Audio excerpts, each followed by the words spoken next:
All right, today we're diving into one of the most powerful and frankly, terrifying stories ever written, George Orwell's 1984.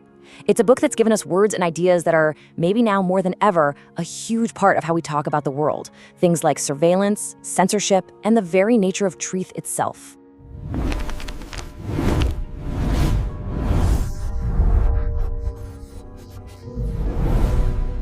Right from the jump, you're hit with these three slogans.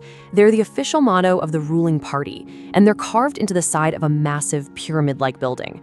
Just think about that for a second. They're not just words, they're the operating system for this entire society. It's all built on an idea called doublethink, which is this wild ability to hold two completely opposite beliefs in your mind at the same time, and just accept them both as true. And this is the world of our guy, Winston Smith. He lives in this massive superstate called Oceania, and his whole story kicks off with one incredibly dangerous act. It's not a bomb, it's not a protest. He just dares to believe that there's a real, objective truth out there, something beyond what the party tells him. So, to really get what Winston is up against, we have to understand the world he's trapped in. And let me tell you, it's a place that's been painstakingly designed to control not just what you do, but what you even think. Okay, so picture this. There's a screen in your home, and you can never, ever turn it off. It's constantly blasting propaganda at you, sure, but it's also watching you. It's listening to every sound you make, even while you sleep. Winston knows that even the wrong facial expression, a flicker of doubt in his eyes, could be the end of him. Privacy? Yeah, that word doesn't really mean anything anymore. But what's even scarier than being watched all the time? It's the party getting inside your head. The ultimate crime here isn't murder or theft, it's thought crime. Just thinking the wrong thing, having a doubt that you don't even say out loud, that's a capital offense. And the shadowy thought police are always there, just waiting for you to slip up. And this is where it gets really clever, and honestly, terrifying. How do you stop people from having rebellious thoughts for good? You get rid of the words they'd need to have them. That's newspeak. The whole point is to shrink the dictionary every single year until concepts like freedom or rebellion or justice literally don't have words anymore. And if you can't say it, how can you even think it? Now, here's the soul-crushing irony of it all. Winston himself works at a place called the Ministry of Truth, and his entire job is to lie.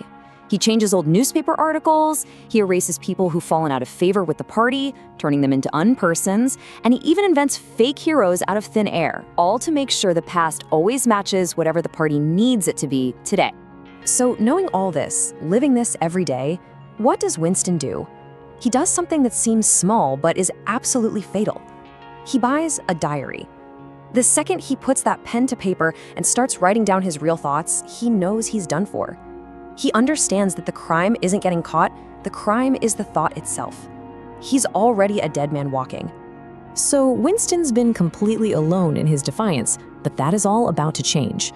A little spark is about to meet another spark, and it's going to ignite a small but brilliant flame in all that suffocating darkness. You have to remember, in this world, paranoia is the default setting. Human connection is basically poison.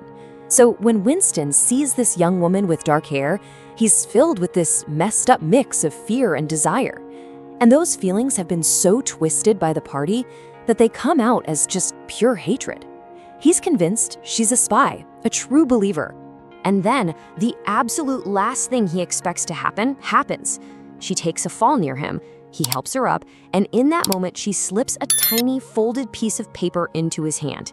He waits until he's alone, his heart pounding, totally expecting it to be a summons from the thought police, but he unfolds it, and it's just 3 words. 3 words that completely detonate his reality. Her name is Julia, and their secret affair becomes this massive act of political defiance. See, Julia gets something instinctively that Winston had only ever thought about. The party hates love, it hates desire, because it wants all that powerful human energy for itself, for war fever, for leader worship. So for them to just be together, to feel pleasure, that's a direct attack on the party's power. They manage to find a little sanctuary, a room above an old antique shop, where crucially, there's no telescreen. And in that shop, Winston buys a glass paperweight.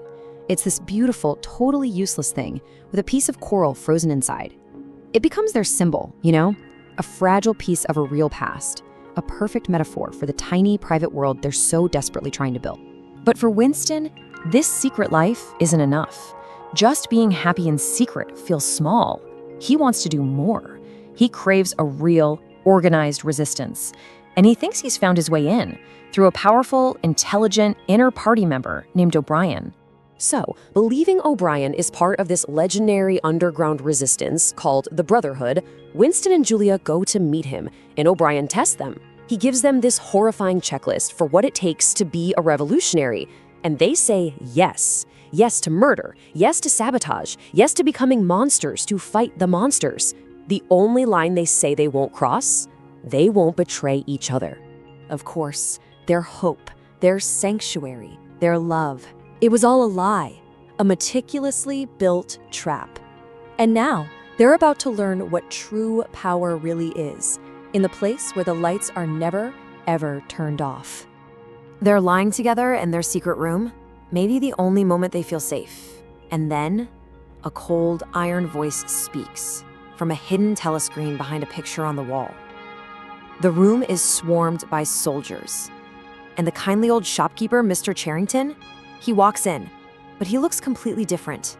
He's one of them, an agent of the thought police. Their private world was never private at all. It was a stage. Winston is dragged to the Ministry of Love. And who's there waiting for him as his interrogator? O'Brien, the man he trusted, his hero. It was all a setup. And O'Brien begins this systematic process, not just of torture, but of completely unmaking Winston's mind, of severing his connection to reality itself. And this is where O'Brien lays out the party's endgame. They don't want martyrs. Killing their enemies is easy. It's boring. No, they want converts. The goal is to get inside your mind, tear it down, and rebuild it in their image until there's nothing left of the original you. They're not satisfied with obedience. They demand total surrender. This is maybe the most famous scene. O'Brien holds up 4 fingers and asks Winston how many he sees. Winston says 4, and O'Brien inflicts unbelievable pain over and over until Winston says 5. But here's the truly twisted part. Just saying 5 isn't enough. The goal is to break him so completely that he actually sees 5 fingers. He has to learn that reality is not what's in front of his eyes. Reality is whatever the party says it is, period. So after who knows how long, Winston's mind is broken. He believes 2 + 2 = 5. He's intellectually conquered. But O'Brien tells him there's one last step to being cured. They have to break his heart. He has to go to room 101. The concept of room 101 is simple, and it's absolutely pure evil. It contains the worst thing in the world. But the worst thing in the world is different for every single person. It's your deepest, most primal terror, weaponized to destroy the last bit of integrity you have left, your loyalty to someone you love. And for Winston, that thing is rats. They bring a cage filled with huge, starving rats right up to his face, ready to release them. And in that moment of pure animal terror, Winston just shatters. He screams the one thing he swore he'd never say. He screams for them to do it to Julia instead, to put her in his place. He offers up the only person he ever loved to save himself. And just like that, the last piece of the real Winston is gone forever. Winston is released, he's cured, he's free to go back into the world. But what does a cure actually look like in Oceania? We see him at the end, sitting in the Chestnut Tree Cafe. He's just this empty shell of a man, smelling of cheap gin. He traces 2 + 2 = 5 in the dust on the table. He barely remembers Julia, and when he does, he feels nothing.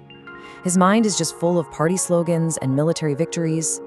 The inner war he was fighting against his own mind, it's over. He lost. And as the telescreen announces some far-off military victory, 2 gin-scented tears trickle down his face. He looks up at the enormous poster of the party leader's face, and the conversion is final. The rewiring is complete. He loves Big Brother.